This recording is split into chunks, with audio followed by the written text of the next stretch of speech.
Muchas Aquí gracias, bien. doctor Valderrama, y muchas gracias a todos los ponentes. Buenos días a todos. Bienvenidos al segundo bloque, en el cual vamos a conversar del manejo de los factores de riesgo en la práctica clínica. Y para esto tengo el placer de compartir con la querida doctora Angélica Grullón de nuestra República Dominicana, cardiólogo pediatra. Bienvenida, Angélica. Gracias, mi querida Elka, desde Venezuela, nuestra querida Venezuela, compartiendo también con los corazones de toda Latinoamérica.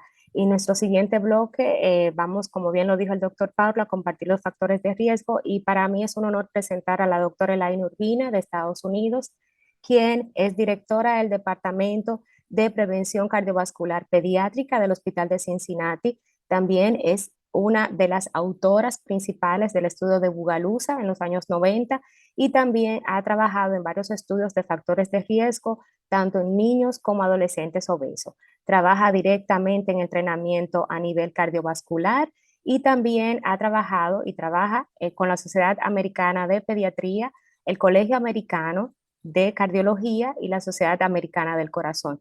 Así que es un honor tenerla hoy para presentarnos el diagnóstico y tratamiento del manejo de las dislipidemias en jóvenes. Con ustedes, la doctora Elaine Urbina.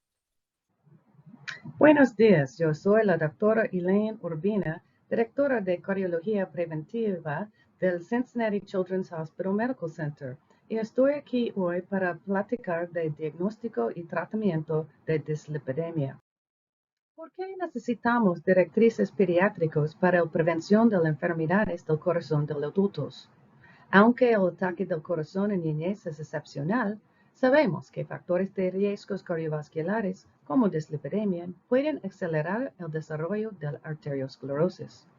Después de 21 años, los pacientes con hipercolesterolemia familiar menos de 30 años tenían un riesgo relativo de la enfermedad cardiovascular que era 25 veces mayor en comparación con los participantes sin hipercolesterolemia familiar y fue 40 a 100 veces mayor en la era anterior a las estatinas.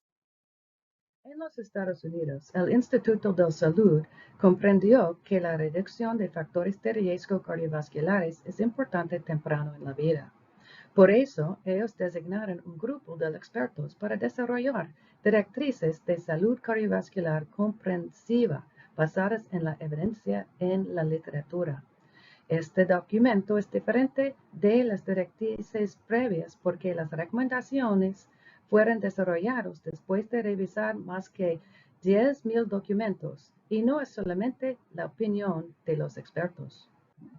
Otra diferencia es que también incluye todos los factores de riesgo cardiovascular, como factores prenatales, síndrome metabólico y factores de riesgo nuevos como inflamación. El documento dirige tres tipos de prevención. Primordial, que es prevención de adquisición de factores del riesgo. Primero, tratamiento de factores del riesgo que existen. Y secundario, que es tratamiento intensivo por condiciones de riesgo altas. También discute implicaciones para política pública. Da un programa para salud cardiovascular integrado con recomendaciones apropiadas por la edad de evaluación y tratamiento de factores de riesgo cardiovascular. La directriz vieja recomendaba una prueba de colesterol solamente en niños con una historia positiva en sus padres de enfermedades cardiovasculares prematuras, un padre con colesterol mayor que 240, no hay historia familiar disponible o el niño tiene otros factores de riesgo cardiovascular como fumar, hipertensión, obesidad o dieta con mucha grasa. Las nuevas recomendaciones son para las pruebas universales de colesterol a los 10 años de edad. ¿Por qué necesita medir el colesterol a los 10 años de edad? Debido a cambios durante la pubertad. Las trayectorias del LDL-C se construyen a partir de más de 5,000 participantes de una cohorte que se llama International Childhood Cardiovascular Cohort Consortium a lo largo de la infancia a la adolescencia. Se observó la bien descrita caída del LDL-C en la pubertad. La prevalencia de LDL más de 160 fue 2.8% y más de 190 del 0.6%. ¿Cuándo necesita hacer niveles de ayuno o sin ayuno? Pues el colesterol total, HDL y no HDL, no se ven muy afectados por el estado sin ayuno, pero el LDL es calculado por la ecuación de Friedewald y los triglicéridos son muy afectados por el estado sin ayuno. También hay una medición directa del LDL que no requiere ayuno. Es necesario si los triglicéridos son más de 400 miligramos por decilitro. En conclusión, el ayuno es mejor, pero toma lo que puede obtener. Si el colesterol total sin ayuno es superior a 200 miligramos por decilitro, se necesita una prueba de ayuno. Si el promedio de dos medidas de ayuno para LDL o triglicéridos es superior a 130 miligramos por decilitro, inicie una evaluación porque este nivel es superior al 90% para un niño saludable. El documento menciona las desórdenes más comunes de colesterol, como familiar hypercolesterolemia y familiar combined hyperlipidemia. Y estos ocurren con frecuencia, los otros no mucho. Cuando ha medido el colesterol, debe determinar el tipo de desorden y la severidad. Entonces, use promedio de dos pruebas de colesterol y si triglicéridos más de 100 o 130 para adolescentes, pero LDL menos de 130, tratamiento por triglicéridos. Si el LDL es más de 190 para todo, 160 con historia positiva de la familia o con factores de riesgo, o 130 en niños con condiciones de riesgo alto. Esta necesita tratamiento por LDL.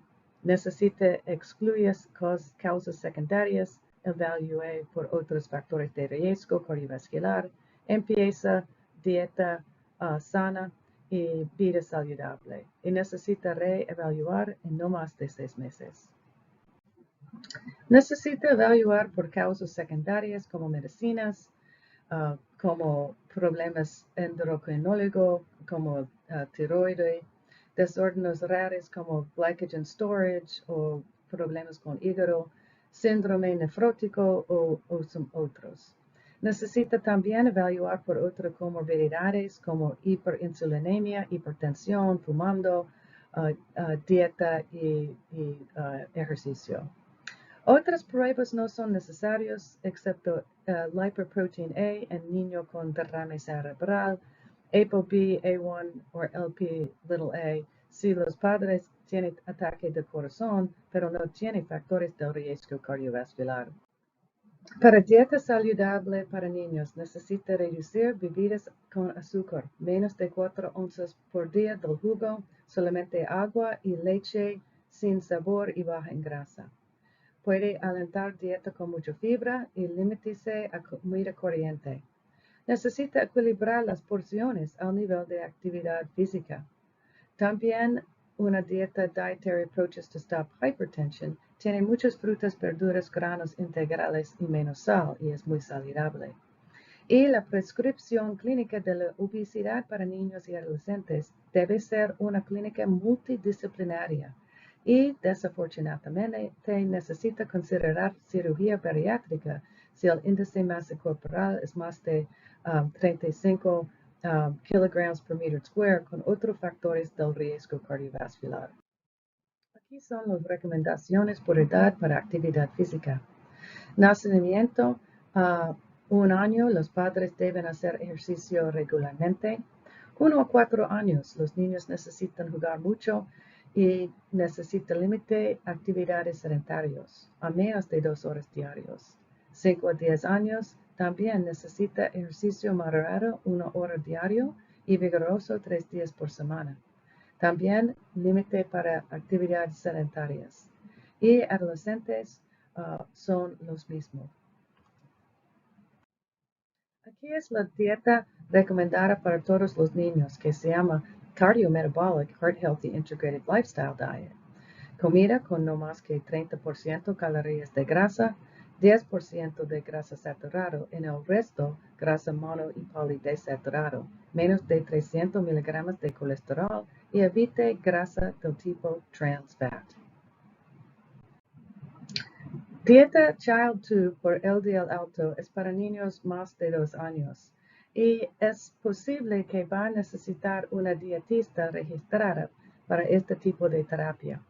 Necesita reducir calorías de grasa a 25%, 7% de grasa saturada, menos de 200 miligramos de colesterol y puede usar plant sterols y stanols hasta 2 gramos diario y puede ofrecer fibra soluble en agua como psyllium.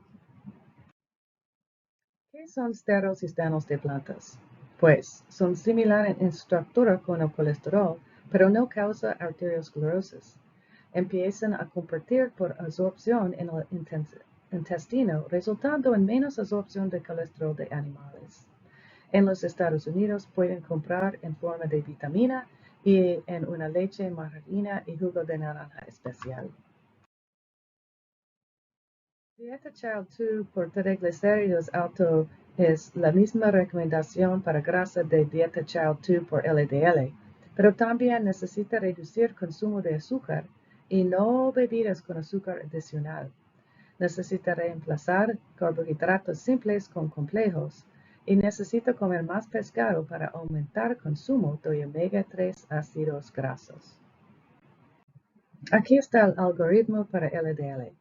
Si el total colesterol es más de 200 miligramos, necesita hacer una prueba de sangre de ayuno y si una niña es sano y su LDL es menos de 130, necesita recomendar una vida muy sana. Si el LDL es 130 a 189, necesita empezar el Child 2 Diet y necesita chequeo en 6 meses. Si el LDL es más de 190, necesita empezar esta Child 2 dieta y una estatina.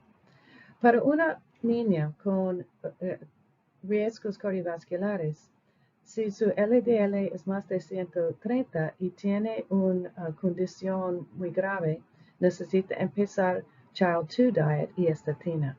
Si el LDL es más de 160 y solamente tiene riesgos cardiovasculares, necesita empezar Child 2 Dieta y una estatina.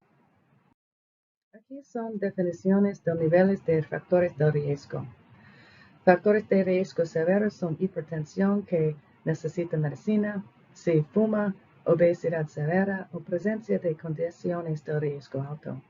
Factores de riesgo moderados son hipertensión que no necesita medicina, obesidad moderada, HDL bajo o presencia de condiciones de riesgo moderada.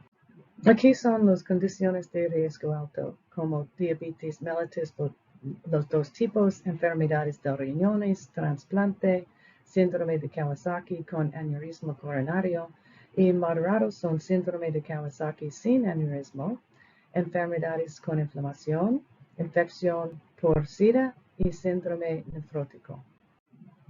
Aquí es una guía para iniciación de terapia. Vigile por interacciones con otros medicamentos. Toma prueba de función del hígado y creatina kinase antes de iniciar medicina. Avise mujeres del riesgo al feto. Si hay dolor de músculos, suspende el uso del medicamento, tome prueba de CK y puede continuar si CK es menos de 10 veces el límite superior de normal. Necesita chequeo de nivel de colesterol, función del hígado y CK en 4 o 8 semanas y después cada 3 meses. Si AST alto es más de 3 veces al límite superior, necesita suspender uso del medicamento. Y aumente la dosis o usa otro medicamento si LDL sigue más de 130 o 100 es mejor. Aquí está el algoritmo para triglicéridos altos. Si son menos de 100 para niños o 130 para adolescentes, solamente necesita estilo de vida saludable. Si es 100 a 199 o 130 a 199, necesita una dieta sin carbohidratos simples, baja en peso, como más pescado y chequeo en 6 meses. Y si es más de 200, necesita empezar esta dieta Child 2, omega 3 por receta, estatina, fibrate, y es más de 500, necesita un especialista de dislipidemia. Los pacientes de la categoría de riesgo alto requieren un tratamiento intensivo. En cualquier caso, múltiples factores de riesgo mueven a un paciente a una categoría de mayor riesgo. Ahora que hemos pensado en riesgo cardiovascular por niños, debemos contemplar nuestro propio nivel de riesgo. Acuérdese de comer una dieta sana y haga mucho ejercicio. Así puede navegar hasta la puesta del sol con un corazón saludable. Gracias. Excelente participación de la doctora Elaine Urbina, que nos recuerda la importancia del manejo de dislipidemia en edad pediátrica y sobre todo recordar ese protocolo de medición a tiempo a partir de los 10 años de forma universal.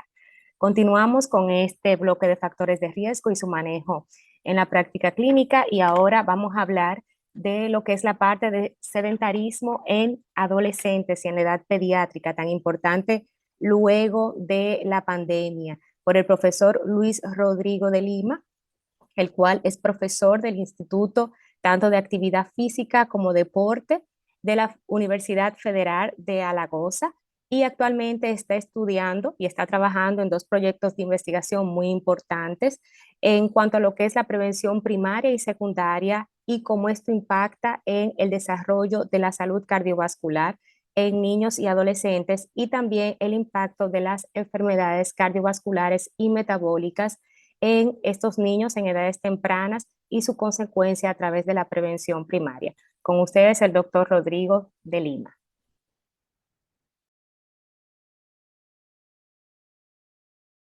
Olá, quero agradecer a invitação do Conselho de Cardiologia Pediátrica e Cardiopatias congênitas dos adultos da Sociedade Interamericana de Cardiologia para falar sobre o comportamento sedentário na idade pediátrica. Meu nome é Luiz Rodrigo Bustamante de Lima, sou professor da Universidade Federal de Alagoas, em Brasil.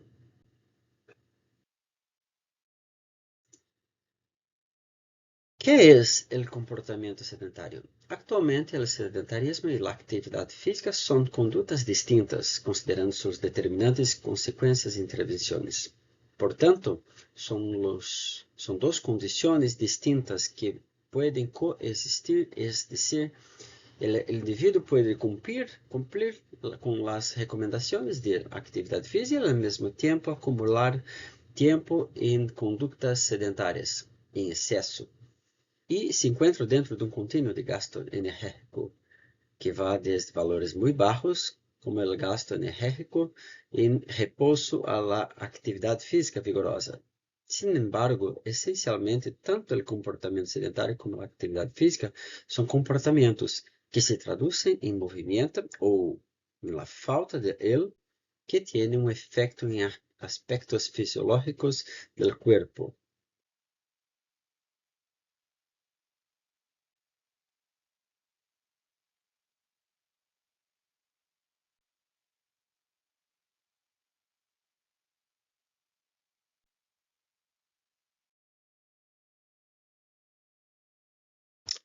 El comportamiento sedentario de latín sedere significa sentarse y se concentra comportamiento sedentario cualquier comportamiento de vigilia con gasto energético más bajo de 1.5 MET, múltiplos de taxa metabólica basal, estando sentado, recostado o acostado.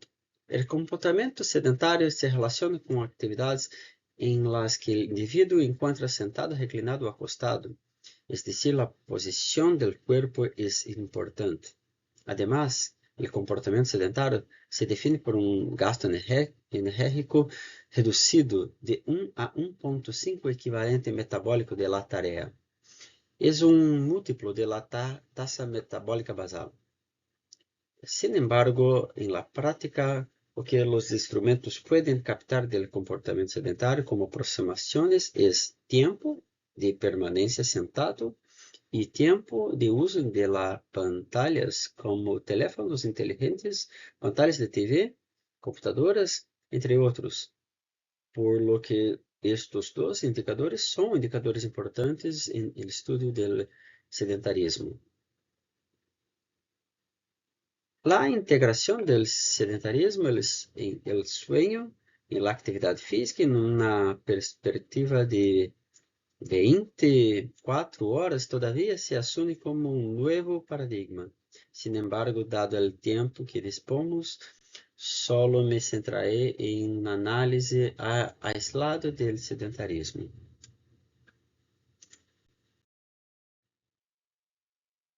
El comportamiento sedentario es bastante complejo.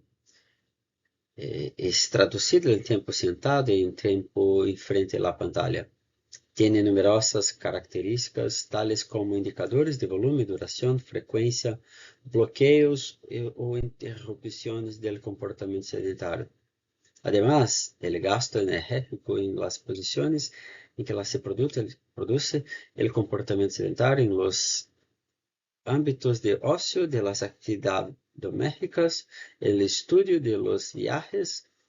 Por último, es importante conocer el tipo de conducta sedentaria, como leer, estudiar, jugar.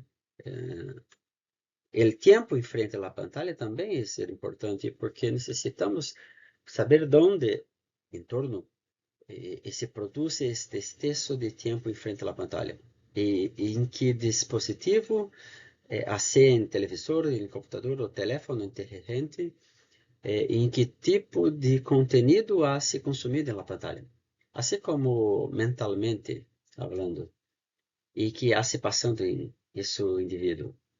El tiempo sentado en frente a una pantalla puede se evaluar utilizando diferentes instrumentos de medición que varían en términos de validez, reproducibilidad y tecnologías. La American Heart Association creó un panel de expertos sobre el comportamiento sedentario en niños y adolescentes. Concluyen que hay poca o ninguna asociación entre comportamiento sedentario medido objetivamente en la adiposidad, sobre todo en estudios transversales o longitudinales, después de tener en cuenta el efecto de actividad física de intensidad moderada vigorosa. Es decir, se pueden cuestionar los efectos del comportamiento sedentario solo tiene sobre la adiposidad cuando se controla por la actividad física. Sin embargo, algunos estudios aún encontraron información importante, como por ejemplo aquellos individuos que miran 2 horas de pantalla recreativa al día tenían 1,8 veces más probabilidades de desarrollar sobrepeso y obesidad. Otro estudio longitudinal de los años encontró que mirar la televisión se asociaba positivamente con aumento de peso. Otros han observado que el tiempo frente a la pantalla o el acelerómetro hace asociado con una menor sensibilidad a la insulina. Pero, en general, ese comportamiento sedentario medido objetivamente no suele asociarse con la adiposidad u otros riesgos cardiovasculares, y esto es potencialmente el efecto de la inactividad física.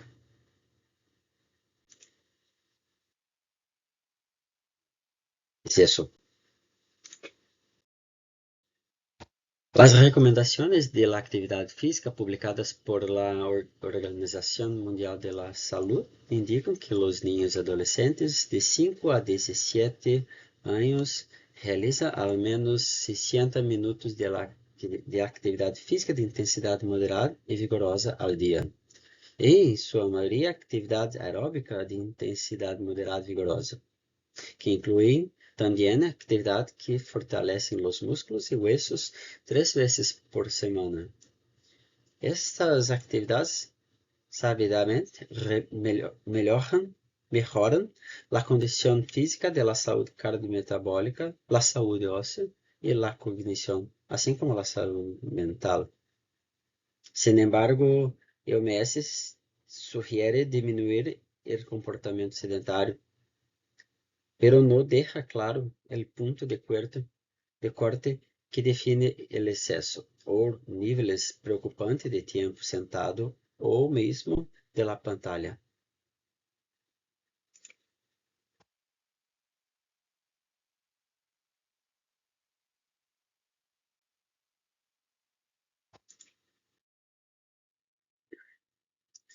La guía canadiense, que considera el movimiento desde una perspectiva de 24 horas, establece que no se deben realizar más de 2 horas de uso recreativo de pantallas al día, y se debe limitar el tiempo sentado para edades de 5 a 17 años.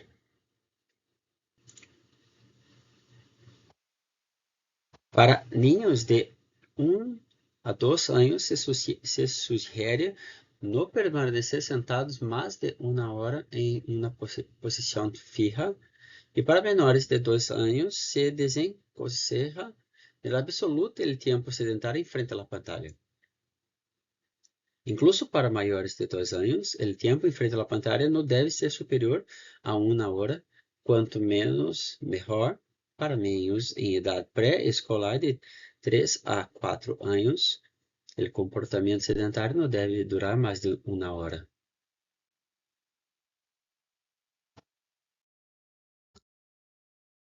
Hace más de 10 años se publicó sobre los efectos fisiológicos del comportamiento sedentario. Inicialmente se advirtió que teníamos una gran posibilidad de acumular conductas sedentarias a lo largo del día en diferentes ámbitos como transporte, nuestras comidas, nuestro tiempo libre. Esto equivale entre 14 a 16 horas diarias de comportamiento sedentario.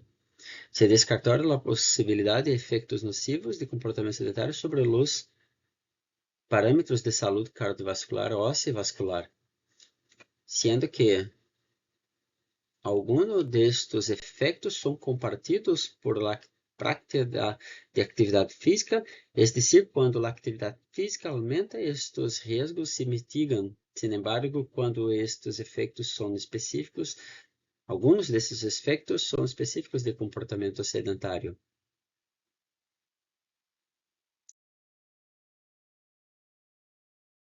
Si bien esta cifra se refiere a adultos, suponiendo que niños y adolescentes inactivos sedentarios llevan este comportamiento hasta la edad adulta, se puede hipotetizar que esta combinación dañina puede producir enfermedad crónica como enfermedades cardiovasculares, pulmonares, musculoesqueléticas, metabólicas, cáncer y psicológicas, lo cual una fuerte evidencia en adultos.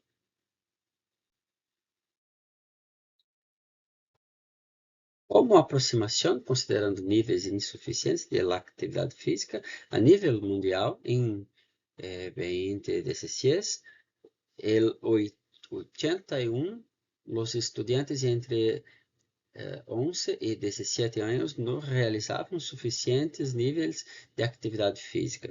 La actividad física disminuyó entre 2001 y 2016 para los niños, pero no hubo cambios significativos para las niñas. Aparentemente, existen diferencias en los niveles de actividad física en los países ingresos bajos, medios y altos, siendo en actividad física menor en los estratos más ricos. Los estudios sobre las desigualdades en acceso a la actividad física han sido foco de atención a nivel mundial en varios grupos de investigación. Más específicamente, en América Latina, realizamos una encuesta de varios países Em total, se avaliaram 166.000 adolescentes em base em encuestas nacionais e que têm seus dados harmonizados para suas análises. Evaluamos a prática da atividade física, a presença de educação física na escola, os desplazamentos ativos à escola, pero que eu quero destacar aqui é a grande proporção de tempo excessivo sentado, mais de 3 horas ao dia, que é especialmente maior em las niñas e em adolescentes maiores. Esta pantalla muestra los grandes estudios que evaluaron la actividad física en sedentarismo a partir de una medición objetiva obtenida mediante acelerómetros. En la parte superior encuentra un estudio con datos armonizados sobre niños y adolescentes en Europa. En continuación le muestra un consorcio abajo internacional de datos de acelerometría en todo el mundo. Ambos os estudos muestran el mismo escenario. À medida que aumenta a idade, se acumula mais tempo dedicado a condutas sedentárias e, simultaneamente, a maior idade diminui a prática de atividade física de intensidade moderada e vigorosa em ambos os sexos. Se observa também que as niñas têm uma diminuição mais intensa.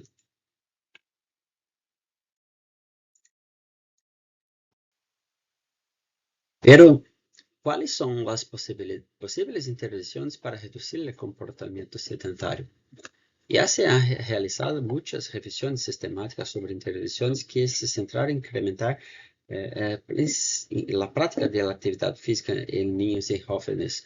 Especialmente esta revisiones demostró que las intervenciones con actividad física están incluidas en el currículo escolar, las que son más largas, que involucran a los docentes, que cuenten con el apoyo de la familia, son las intervenciones más exitosas para aumentar la actividad física y, como consecuencia, reducir el índice de masa corporal.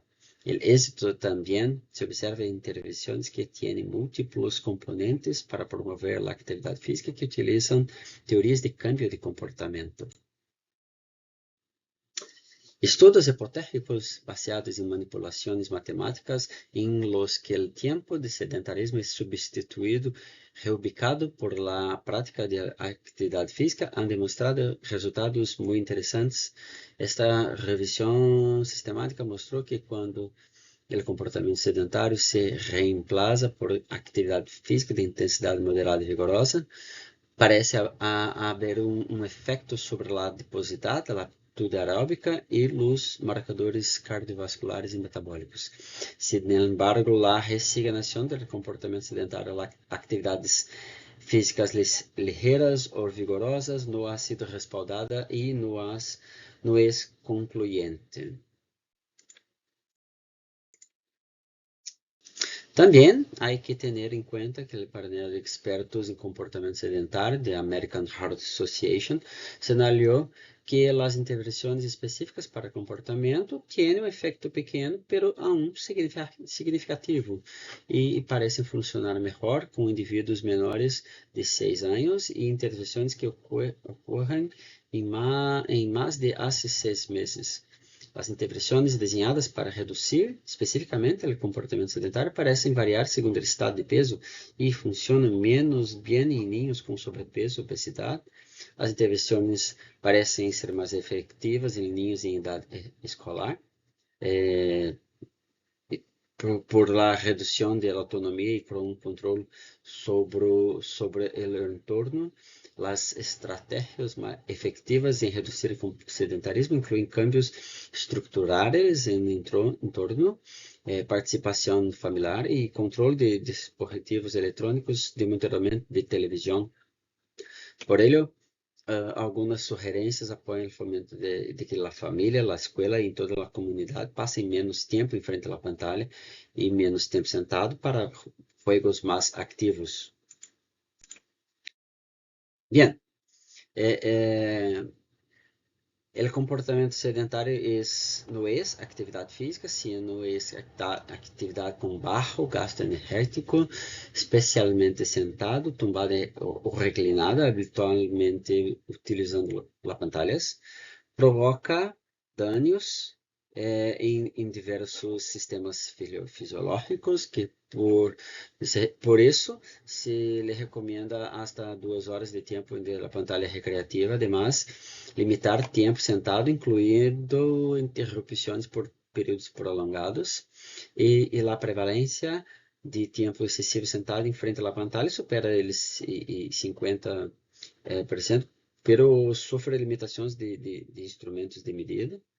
E intervenções efetivas são quando incluem multicomponentes, teorias do cambio de comportamento que modificam o entorno e em contextos de vulnerabilidade, com famílias, escolas e comunidade.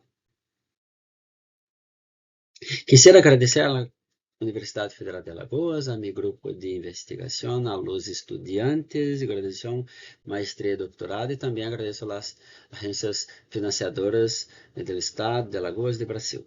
Muchas gracias. Muchísimas gracias al doctor de Lima por tan excelente ponencia, recordándonos que la actividad física de nuestros niños es fundamental y que el tiempo en pantalla se debe reducir cada vez más y que esto es un manejo que va desde casa, colegio y también, pues, por supuesto, en nuestra actividad diaria de la clínica y de la práctica médica. Continuando con este bloque de manejo de los factores de riesgo, vamos a presentar al doctor Adolfo Ariza, el cual nos va a conversar el día de hoy acerca de obesidad en pediatría. El doctor Adolfo Ariza es profesor asociado de investigación de pediatría en la Facultad de Medicina de Feinberg de la Universidad de Northwestern. Es el director del Grupo de Investigación de Práctica Pediátrica del Hospital Infantil Ann and Robert Lurie de Chicago y trabaja también con el equipo de programa de control de peso y bienestar del Lurie Children's Hospital y está, como les dije el día de hoy, nos va a conversar de obesidad en pediatría. Bienvenido, doctor Ariza. Muchísimas gracias por la oportunidad de presentar y la invitación a participar en este simposio virtual de la Sociedad Interamericana de Cardiología. Ante todo, quiero manifestar que estoy autorizado a presentar material de la Asociación de Medicina de la Obesidad aquí en Estados Unidos, que es el material que les voy a compartir a continuación. Me encargaron que hablara el tema de obesidad en pediatría, lo cual es un poquito de desafío, pero vamos a ver qué podemos hacer en estos 12 minutos que tenemos para presentar. La mejor forma de hacer la evaluación clínica del peso en los niños es utilizando definitivamente las curvas de crecimiento. Con ellas se puede obtener progreso tanto en el peso como en la talla, en la longitud o estatura, utilizando los percentilos de curva de peso y de talla. Sin embargo, la recomendación más importante es comparar el peso con la longitud o talla o estatura, utilizando las curvas de peso para longitud. Existen curvas de peso para longitud del CDC y de la Organización Mundial de la Salud. Del CDC existen aquellas para niños de 0 a 24 o de 0 a 36 meses. La recomendación es utilizar las de la Organización Mundial de la Salud. Para niños de 2 años en adelante se recomienda el uso del índice de masa corporal, que en inglés llamamos Body Mass Index. En los Estados Unidos se utilizan los percentilos de la tasa de crecimiento del CDC para determinar lo que ustedes ven aquí como peso normal, sobrepeso, obesidad u obesidad severa. Esta definición para la evaluación de obesidad severa, existe una definición, existen unas curvas que fueron creadas, las tablas de crecimiento de índice de masa corporal, que muestran los percentilos desde el 3º hasta el 97. La definición de obesidad severa utiliza la evaluación del índice de masa corporal en el 95 o por encima del percentilo 95, y se utilizó esto para calcular el porcentaje de índice de masa corporal por encima del percentilo 95, y se divide la clasificación en 3 tipos: obesidad severa clase 1, 2 y 3. Clase 1 donde están por debajo del 120%, por encima del percentilo 95, clase 2 entre un 120 a un 140% por encima, y clase 3 mayor del 140% por encima del percentilo 95. En Estados Unidos también el CDC ha creado las curvas de obesidad severa y estas se han agregado a los diferentes plataformas de historia clínica que se utilizan. Por ejemplo, en EPIC, que es nuestro sistema de historia clínica, estas curvas se pueden utilizar y se puede hacer una evaluación y fácil seguimiento de los niños, por lo que se tiene una evaluación más específica del tema de índice de masa corporal por encima del percentilo 95. También el CDC ha creado las curvas de obesidad severa, en las cuales están extendidas hasta el percentilo 99. La obesidad severa se ha definido como una enfermedad crónica, la cual impacta básicamente todos los aspectos del organismo.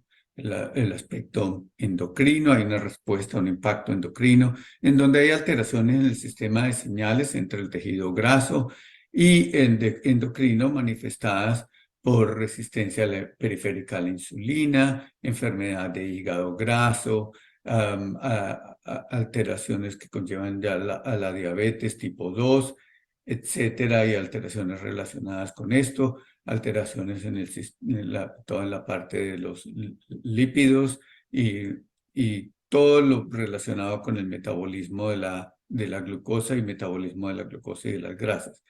Alteraciones también en las señales del sistema gastrointestinal, endocrino y hipotalámico, que conllevan a toda una serie de trastornos a nivel metabólico. También están las alteraciones del aspecto físico del organismo, en donde hay problemas en la movilidad, problemas articulares, problemas respiratorios debido a compresión, problemas como reflujo gastroesofágico debido a compresión abdominal por exceso de grasa o peso en el abdomen. Y está el impacto psicológico, en donde lo más importante es el impacto en la calidad de vida. Está el tema del aislamiento social, está el tema de la ansiedad, depresión y otros desórdenes como desórdenes o trastornos en la conducta alimentaria como la bulimia, incluso la anorexia. Se sugiere entonces que el objetivo de manejo del sobrepeso y obesidad debe tener en cuenta un manejo más holístico, lo cual se resume en las 5 áreas descritas: desarrollar hábitos y estilos de vida saludables en la niñez, mejorar la calidad de vida, mejorar la composición corporal, prevenir adversos o consecuencias de la obesidad en el futuro y mejorar el tema de la imagen corporal. Con el fin de prevenir los trastornos a futuro, es importante enfocar la evaluación clínica del paciente y la revisión por sistemas, teniendo en cuenta la larga lista de comorbilidades relacionadas en las que hay que buscar, por ejemplo, signos de resistencia a la insulina, como la hiperpigmentación de la piel en ciertas áreas como el cuello, las axilas, etcétera. Signos o síntomas de diabetes, como el tomar mucha agua, comer mucho, o la fatiga nocturna, el tema de la hipertensión, problemas osteoarticulares, la apnea del sueño, la depresión, la ansiedad y todos los signos que están relacionados y enumerados en esta larga lista que están presentes en esta diapositiva. Cuando se trata de encontrar otras razones que expliquen la obesidad, es importante tener en cuenta trastornos en el crecimiento. Si es acelerado, considerar la posibilidad de pubertad precoz, evaluar el desarrollo puberal utilizando toda la evaluación clínica de Tanner y todos los componentes para hacer esta evaluación, tener en cuenta la edad ósea. Si hay retraso en el crecimiento longitudinal o disminución en la velocidad de crecimiento, habría que considerar trastornos endocrinos, evaluar función tiroidea o uso de medicamentos que puedan afectar tanto el peso como el crecimiento. Si hay retraso madurativo, la evaluación será de acuerdo a las características del retraso, evaluar historia familiar y eventualmente hacer evaluación genética y ver posiblemente las causas monogénicas de la obesidad. Si la obesidad se acompaña de un comienzo temprano y es una obesidad severa y está acompañada de trastornos alimentarios de forma como hiperfagia, en donde se sospecha que estos cambios resulten de disfunción del sistema hipotalámico que regula el balance energético, se recomienda tamizaje genético para identificar trastornos raros o infrecuentes que se presenten en algunos niños con obesidad y se manifiestan con hiperfagia e historia de obesidad extrema en edad temprana, para lo cual habría que considerar un panel genético para condiciones específicas relacionadas con la obesidad, lo que en inglés se llama Rare Disorders of Obesity. Hay un panel de aproximadamente 80 genes que se evalúan. Como parte del objetivo del manejo es importante tener muy en cuenta los aspectos psicosociales y emocionales, algunos de ellos ya los mencioné, como el bullying, el matoneo, experiencias adversas de la infancia, si el sujeto o la persona está sujeta al racismo, a la discriminación, por causas relacionadas o no con la obesidad, el tema de la diversidad de género, el tema del estigma de la condición de ser obeso y la calidad de vida del paciente. Son cosas muy, muy importantes a tener en cuenta. Cuando se está haciendo una evaluación, hay que tener en cuenta factores que han sido identificados como primordiales en el desarrollo de la obesidad. Por ejemplo, cuando se está evaluando niños de 0 a 12 meses, tener en cuenta la parte de historia familiar, historia prenatal, el peso, la historia de sobrepeso, obesidad en los padres biológicos, gestación durante el embarazo, hermanos que tengan obesidad, el peso al nacer. La parte alimentaria está la historia de alimentación al pecho, con leche materna, la duración, el tiempo, la calidad de esta alimentación. Cuándo fue iniciada la alimentación complementaria, el consumo de bebidas con azúcares agregados como jugos, gaseosas o sodas, como se les llama acá en Estados Unidos. Y otros factores como el sedentarismo, como la televisión o el uso de las pantallas en los dispositivos que sean, el impacto de uso de otros medicamentos como medicamentos psicotrópicos o medicamentos que impacten las señales normales del apetito. Cuando se está haciendo evaluación de niños, ya no infantes, pero niños pequeños, es importante tener en cuenta la cantidad de tiempo de juego activo, la forma de la crianza, cómo están los padres utilizando la comida como premio, qué hábitos modelan los padres, la cantidad de horas de actividad o inactividad de estos padres. Cuando estamos hablando de niños más mayores o ya a partir de las edades tempranas, hay que tener en cuenta el tema de evaluar la parte de actividad física, no solamente la cantidad, pero la habilidad motora gruesa o habilidad motora fina, la fuerza, los conocimientos generales de actividad física que la familia tenga, qué tan conocedores son de la parte de actividad física. En el tema de cuando estén evaluando niños ya de 5 a 9 años, también habría que evaluar la parte de comidas en familia, frecuencia de comidas fuera de casa, uso de calorías extra o azúcares, la frecuencia de utilizar comidas de restaurantes de comida rápida, el consumo de jugos, como ya lo mencioné. Y cuando se llegan a la edad puberal, la cantidad de ejercicio vigoroso que se hace en el día o en la semana, todos los aspectos de higiene del sueño, la presencia de ronquidos y apneas. Así que les he dado una revisión general breve de lo que es el enfoque de obesidad en edad pediátrica. Muchas gracias. Continuando con el bloque de manejo de factores de riesgo, nuestra siguiente conferencista es la doctora Ana Catalina Arce Clasher, la cual es médico pediatra gastroenterólogo del Hospital Children's, del Cincinnati Children's Hospital, es médico de la Universidad de Ciencias Médicas de Costa Rica, hizo su residencia en el Cleveland Clinic y también en el Cincinnati Children's Hospital. Bienvenida, doctora Ana Catalina, la cual nos va a hablar el día de hoy de esteatosis hepática. Hola a todos, mi nombre es Ana Catalina Arce Clachar y soy pediatra gastroenteróloga en el Cincinnati Children's Hospital en Cincinnati, Ohio. Estoy muy agradecida con el capítulo de prevención cardiovascular en niños del CIAC por permitirme participar en tan importante simposio. Y hoy vamos a hablar sobre estetosis hepática en niños, en niñas, adolescentes, la evaluación y manejo. No tengo ningún conflicto de interés. Y hoy nos vamos a enfocar en actualizaciones en estetosis hepática, la evaluación y manejo. La estetosis hepática es cuando hay exceso de grasa en el hígado que puede llevar a enfermedad del hígado graso. Aquí podemos apreciar un hígado normal en el lado izquierdo de la pantalla y un hígado graso en el lado derecho, como lo pueden apreciar con su coloración amarillenta. ¿Y por qué es que nos debe importar la enfermedad del hígado graso? Pues porque es la causa principal de enfermedad hepática crónica en el mundo y se pronostica que para el 2030 va a ser la causa número 1 de trasplantes. Actualmente la causa número 1 de trasplantes de hígado es la hepatitis C, pero como ustedes bien saben ya hay tratamiento para la hepatitis C. Entonces ahora esta otra enfermedad del hígado graso es la que va a ocupar este lugar. Y la actualización tal vez más importante que les quería comentar el día de hoy es un cambio en la nomenclatura sobre esta enfermedad. Y desde junio ya no se llama enfermedad del hígado graso no alcohólico. Resulta que hay varias entidades que se reunieron, varias asociaciones o sociedades hepáticas, entre ellas la latinoamericana, la americana y la europea, y llegaron a un consenso para cambiar este nombre.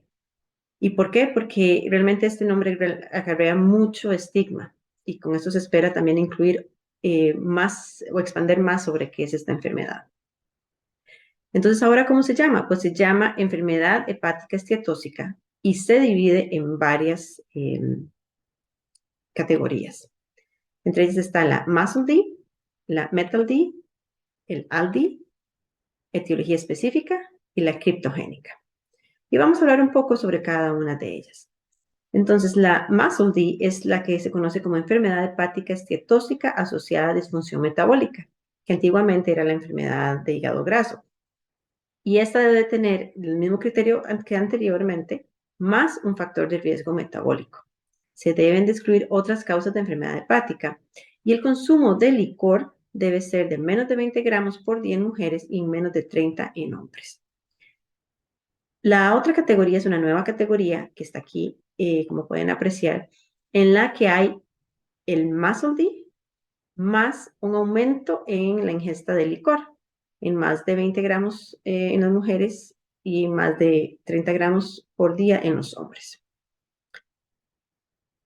Después está la enfermedad producida por alcohol o el alcoholismo, que es la enfermedad de grasa asociada al alcohol. La otra sería la etiología específica. En esta no hay factores de riesgos metabólicos. ¿Y como cuáles pueden ser ejemplos de esto? Pues enfermedad de Wilson, enfermedad congénita del metabolismo. Y la última categoría es la criptogénica, en la que realmente no se conoce la causa. Entonces, ¿cuál es el algoritmo diagnóstico? Cuando se sospecha esteatosis en el hígado. Pues hay que primero preguntarse si tiene algún criterio de riesgo cardiometabólico. Si la respuesta es sí, entonces nos vamos a ir a este lado del algoritmo donde hay que preguntarse si hay otras causas de esteatosis. Si la respuesta es no, entonces se cataloga como MASLD. Si la respuesta es sí, entonces puede ser que sea METALD o alguna otra combinación de las otras etiologías. Ahora, si inicialmente habíamos preguntado si había un riesgo cardiometabólico y la respuesta fue no, como pueden apreciar acá, nos tenemos que ir del lado derecho del algoritmo y hay que preguntarse si hay otras causas de esteatosis. Si la respuesta es no, entonces sería más que todo criptogénica. Ahora, si la respuesta es sí, entonces hay que buscar cuál es la etiología en específico. ¿Y cuáles son estos riesgos cardiometabólicos en pediatría? Realmente tienen que tener uno de estos 5. Y aquí se los dejo y realmente son el índice de masa corporal elevado, más del 85 percentilo, o la circunferencia abdominal más del 95 percentilo, un control glicémico alterado, aumento en la presión arterial, aumento en los triglicéridos y disminución en el HDL. ¿Y cuáles son las etapas del MASLD? Entonces está la esteatosis, que es cuando hay más del 5% de grasa en el hígado, y esto puede avanzar a esteatohepatitis, que es cuando hay inflamación, que puede avanzar a fibrosis y de ahí a cirrosis. Estas últimas tres realmente solo se pueden diagnosticar con una biopsia del hígado. ¿Y por qué es que ocurre la esteatosis? Realmente es porque la mayoría de la grasa viene del tejido adiposo, el 59%, y hay otras causas también otros lugares de donde viene, que es la lipogénesis de novo y de la dieta. Entonces, lo que ocurre es que en estos individuos hay un aumento en la cantidad de ácidos grasos que llegan al hígado.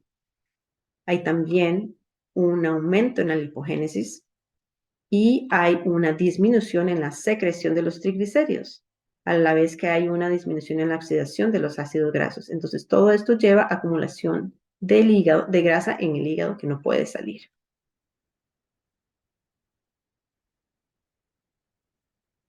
¿Y cómo podemos evaluar esta enfermedad? Pues la historia clínica es clave en todo esto, como bien lo sabemos. Esta enfermedad está asociada con obesidad, entonces hay que estar preguntando en qué edad inicia la obesidad, una historia perinatal y prenatal, la dieta, actividad física, hábitos del sueño, qué síntomas hay, tiempo de pantalla, si hay polifagia, retraso en el desarrollo, daño en el sistema nervioso central, la historia menstrual, la historia familiar, cuál es la historia psicosocial, cuál es la estructura de la familia, tienen ingreso suficiente para comprar alimentos, hay inseguridad alimentaria, hay posibilidad de acceso a cuidados de la salud. ¿Y qué medicamentos hay? Porque hay muchos medicamentos que más bien inducen a obesidad y consecuentemente llevaría a estetosis hepática. En el examen físico, el peso, la talla y el índice de masa corporal son importantísimos, a la vez que no son tan específicos como el obtener la composición grasa y muscular del cuerpo. Para eso utilizamos en esta pues, maquinita que se llama Limbari, y el paciente se para sobre ella, se agarra sobre las bandas metálicas y eso trae corriente eléctrica que puede medir con más certeza la cantidad de músculo y grasa corporal. También la circunferencia abdominal se puede utilizar, la presión arterial y hallazgos físicos importantes son la acantosis nigricans, que podemos ver aquí, que es el oscurecimiento que ocurre en el cuello y en las axilas de los niños, agrandamiento de las amígdalas, hepatosplenomegalia y a veces también deformidades en los huesos. ¿Y cómo evaluamos? Pues debemos comenzar con las enzimas hepáticas, la ALT y la AST. Se recomienda repetir la ALT cada 2 a 3 años si son normales y si no hay factores de riesgo, pero antes si es que hay factores de riesgo o si fueron abnormales. Realmente el ultrasonido de rutina no se recomienda como primer paso. ¿Y cuál es el valor normal de la ALT? Pues los estudios realmente han demostrado que los valores normales son de 22 a 30 en niñas y de 26 a 30 en niños. Y la ALT elevada realmente no significa diagnóstico de muscle D o de MASH automáticamente, que pueden haber otras causas de estas. Otros laboratorios e imágenes importantes es laboratorios de detección como el perfil lipídico en ayunas, la glucosa, la hemoglobina glicosilada, el perfil hepático, los exámenes de tiroides, laboratorios de exclusión como los factores de coagulación, chequear por las hepatitis A, B y C, anticuerpos autoinmunes, ceruloplasmina, alfa-1 antitripsina, análisis de orina, cistatina C, ácido úrico y ferritina. Y en algunos casos, pues hacer test genéticos si hay sospecha de alguna otra enfermedad. Con respecto a las imágenes, el ultrasonido realmente solo tiene un valor predictivo positivo del 47 al 62%. Y las resonancias, pues en realidad sería el ideal, pero también estamos conscientes de que el costo de esta es muy elevado. Aquí les dejo un ejemplo de una de las resonancias magnéticas en uno de nuestros pacientes. En la imagen de arriba pueden apreciar cómo en la imagen superior izquierda hay hepatomegalia. Y lo que hace la resonancia magnética con la elastografía es que mide ondas y mide rigidez. En esta superior pueden ver azul y morado, que es una rigidez normal, pero en 4 años pueden ver como en este paciente avanzó y hay más hepatomegalia, las ondas son más prominentes y ahora cambia el color a rojo y amarillo, que esto significa más rigidez, por lo tanto, es más sospecha de fibrosis. ¿Y cuándo se debe hacer una biopsia del hígado?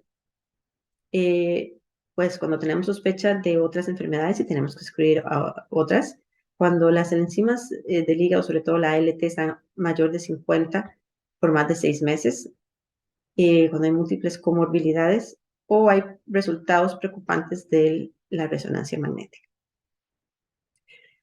Hay 2 maneras de hacerla, realmente es la percutánea y la por ultrasonido endoscópico. ¿Y cómo se trata esta enfermedad? Realmente el mayor tratamiento son estilos de vida. Limitar el consumo de bebidas con azúcar. Aquí podemos ver que, o la recomendación es que no sea más de 25 gramos de azúcar por día. Y podemos ver que en estas bebidas energizantes o, por ejemplo, en las sodas, realmente solo en una de las botellas o una de las latas ya se consume más de lo que se debería por día, al igual que los juguitos. También quería traer a colación el reciente estudio publicado en el JAMA sobre los edulcorantes sin azúcar y que el aumento del uso de estos está asociado con un aumento en obesidad, diabetes tipo 2, enfermedad cardiovascular y mortalidad en total. Pues para tenerlo presente, porque tampoco es que estamos recomendando, sobre todo los niños que están pequeñitos y los infantes que realmente están desarrollando su gusto, pues se recomienda no exponerlos a esto. ¿Qué otras cosas cambios en el estilo de vida? Pues una dieta balanceada, se recomienda comer en familia, tener un horario de comidas en específico, mucho consumo de verduras y frutas y las porciones en el plato, que realmente debería ser 1/4 de proteína, 1/4 de granos y la mitad del plato de vegetales o vegetales con frutas.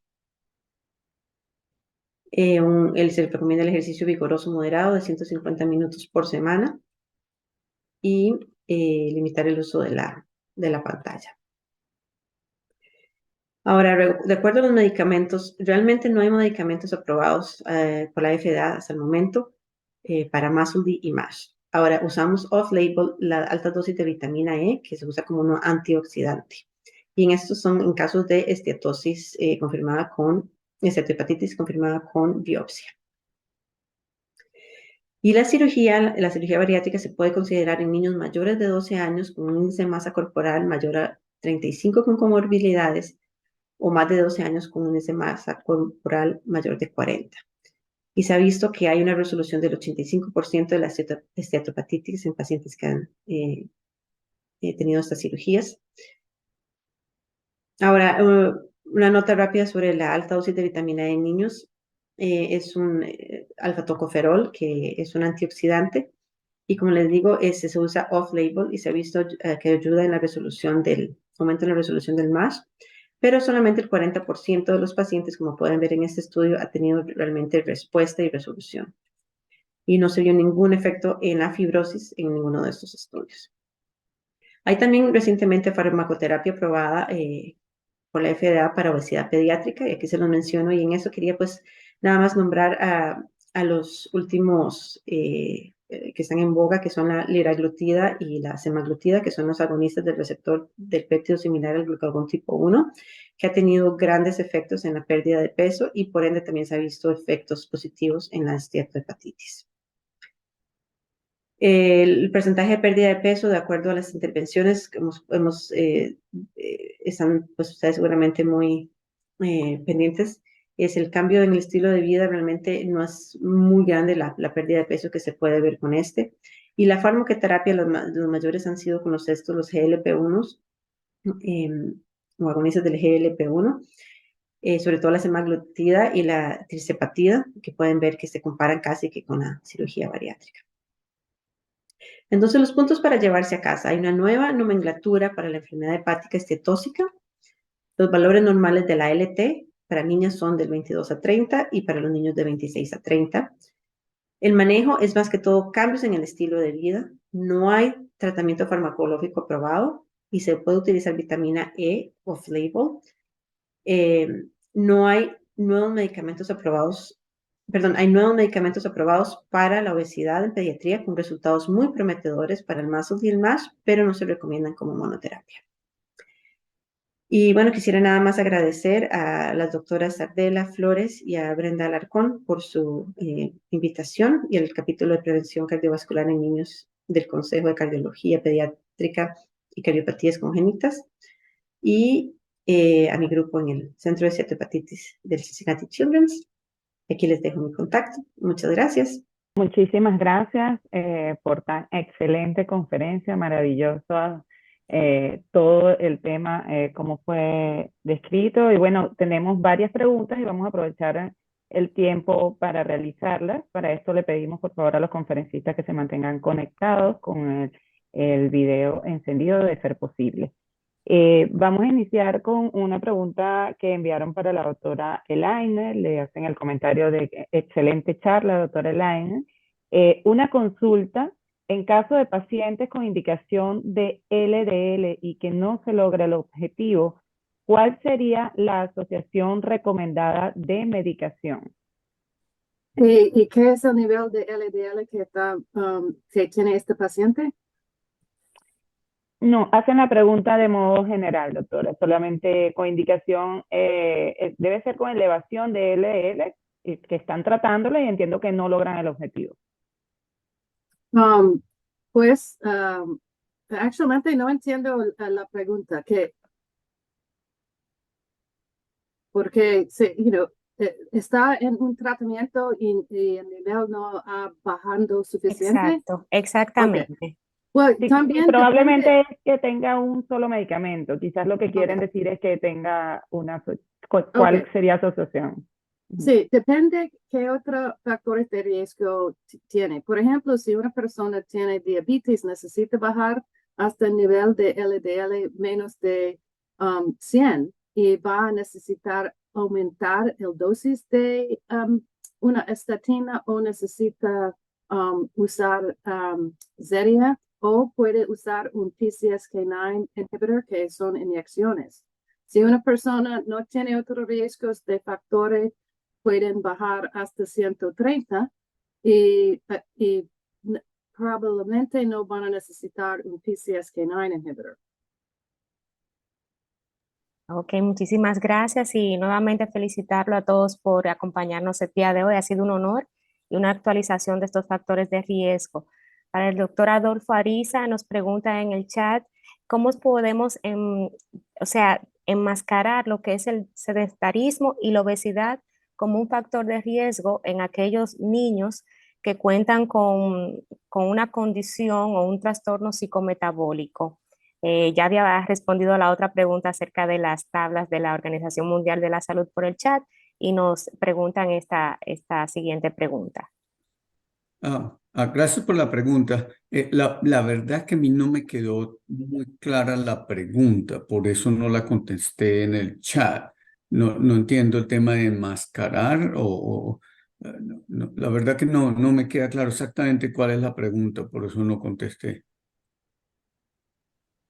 Perfecto, doctor. En cuanto también a su ámbito, no sé si la doctora Elaine Urbina y usted nos puedan responder, ¿sería recomendable valorar en estos pacientes obesos con dislipidemia, valorar también niveles de lipoproteína A que ustedes recomiendan en su práctica clínica? No sé, el doctor y la doctora. Yo creo que es más importante con niños con elevación de LDL porque el nivel de Lp(a) es bastante genérico y hay gente que tiene estas condiciones de hipercolesterolemia familiar, FH, y también tiene elevación de lipoprotein A. En los niños obesos con resistencia a la insulina y una elevación de triglicéridos, ellos no usualmente tienen elevación de Lp(a). Perfecto. ¿El que si tiene alguna otra pregunta? Sí, por acá hay una preguntita para la doctora Ana Catalina. Excelentes disertaciones. Si es tan amables, las dosis de 400 unidades de vitamina E, ¿a partir de qué edad se puede iniciar? Para... Ujú. Sí, muy buenos días, tardes casi, para nosotros aquí. Las dosis, el estudio realizado en niños realmente es para 8 años en adelante. Entonces, la dosis de vitamina E de 400 unidades divididas, 400 unidades internacionales 2 veces al día, es a partir de los 8 años. En mayores de 12 se podría dar se podría dar, por ejemplo, las 2 pastillas juntas, o sea, los 800 miligramos juntos. Se recomienda separarlos más que todo como para que no sea como mucha dosis a una sola vez. Ahora, para realmente dar vitamina E no es solo tener las enzimas del hígado elevadas, sino que realmente hay que tener una biopsia del hígado. Y en la biopsia del hígado, el estudio que se realizó, que fue el TONIC Study, hacemos como un scoring, como una puntuación en la biopsia del hígado, y si él tiene inflamación, esteatosis y una cosa que se llama ballooning, que los hepatocitos se ven como baloncitos, el score el puntaje tiene que ser mayor de 4 con fibrosis, al menos fibrosis 1C, para que califique a la vitamina E, o mayor de 5 sin fibrosis o con fibrosis. Pero entonces no es que como que libremente se puede dar vitamina E, porque el problema también es que es un antioxidante, pero ha tenido los efectos secundarios reportados han sido sobre todo en adultos, no en niños, pero en adultos. Ha sido aumento de stroke o de derrame cerebral, y aumento de riesgo o que aumenta el riesgo de cáncer de próstata. Entonces, por eso es que no se puede dar libremente pues para todo el mundo solo porque tienen enzimas elevadas, sino que realmente hay que tener un diagnóstico por medio de la biopsia. Excelente, doctora. Continuando también con usted, nos pregunta en el chat que el uso de bioimpedancia para la determinación de masa grasa y muscular está validado en la edad pediátrica, o a partir de qué edad se puede realizar. Excelente pregunta, porque la verdad la respuesta está validado para mayores de 12, pero no menores de 12. Nosotros en nuestro hospital lo utilizamos para todas las edades, porque aún así tenemos una mejor certeza de la composición del cuerpo, ¿verdad? Cuánto porcentaje es grasa, cuánto porcentaje es músculo. Entonces sí lo utilizamos, aunque no esté validado en estudios. Ahora sí se están realizando estudios para poder validarlos. Porque, por ejemplo, nos ha ayudado mucho a que cuando el paciente comienza a hacer cambios en el estilo de vida y comienza a hacer dieta y ejercicio, pueden comenzar a aumentar pues más su masa muscular y bajar el porcentaje de grasa, pero tal vez el peso en sí no cambió mucho. Entonces, a veces los pacientes se sienten muy decepcionados de que llegan a la clínica y el peso está igual o el peso está un poquitito más alto, pero le hacemos el InBody y muestra que tienen mucho más músculo y perdieron mucho porcentaje de grasa. Entonces, aunque no está validado per se por estudios que todavía no están confirmados en menores de 12, pues nosotros sí lo estamos utilizando, porque el índice de masa corporal pues no nos va a indicar eso. Excelente, excelente información, doctora, actualizada sobre todo. Para el doctor Adolfo, nos pasa a veces en nuestra práctica cotidiana como pediatras que tenemos niños menores de 1 año con obesidad importante. ¿Debería manejarse en tan temprana edad en esos niños que están sumamente obesos, o a partir de qué edad podemos con dieta manejar esa obesidad en la primera infancia? ¿Qué usted nos puede explicar, sobre todo aquí en Latinoamérica, que nos llama bastante la atención esos niños en el primer año con una obesidad bastante marcada? Definitivamente hay mucho para hacer a esa edad.